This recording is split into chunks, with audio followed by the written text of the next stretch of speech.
রাজপথের যে আন্দোলন, সেই আন্দোলনটা আসলে এনসিপি এবং জামাত নেতৃত্ব দিয়েছে। তাদেরকে যদি টিকে থাকতে হয় তাহলে এই যাকে বলা হয় সংস্কারের যে প্রস্তাবগুলো আলী রিয়াজ কমিশন করেছিলেন, এই প্রস্তাবগুলো পাশ করাতে হবে। এবং এই এনসিপি জামাত নেতৃত্বের সঙ্গে এখন ইট ইজ ওপেন সিক্রেট যে মার্কিন ডিপ স্টেট পলিসির একটা গ্রিন সিগন্যাল ছিল। তারপর এখানে থানা পোড়ানো হয়েছে, পুলিশ হত্যাকাণ্ড ঘটেছে, অনেক বেসামরিক সাধারণ জনতা তাদের অর্থাৎ আওয়ামী লীগের লোকও পিটিয়েছে, আন্দোলনকারীদের হাতেও অনেকে নিহত হয়েছে। তো এই বিষয়গুলো একটা মিনিমাইজ করা দরকার। এই মিনিমাইজ করার জন্য অন্তর্বর্তীকালীন সরকার যে ইন্ডিউনিটিগুলো জারি করেছে, যে অধ্যাদেশগুলো জারি করেছে, সেই অধ্যাদেশগুলোকে বাস্তবে রূপ দিয়ে যারা এই আন্দোলনের সঙ্গে জড়িত তাদেরকে এই সমাজে অ্যাডপ্ট করার জন্য যে সংস্কারের প্রস্তাবগুলো রাখা হয়েছে, এটা ছাড়া 11 দলীয় জোট যারা আছে তারা নিরাপদ নয়। ফলে তাদেরকে যদি টিকে থাকতে হয় তাহলে এই যাকে বলা হয় সংস্কারের যে প্রস্তাবগুলো আলী রিয়াজ কমিশন করেছিলেন,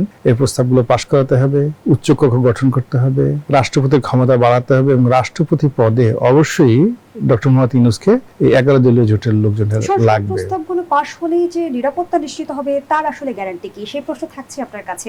দর্শক, জানিয়ে রাখতে চাই আরো একজন অতিথি আমাদের সঙ্গে যুক্ত হয়েছেন, আবু সাইদ খান, সিনিয়র সাংবাদিক। স্বাগত জানাচ্ছি আপনাকে।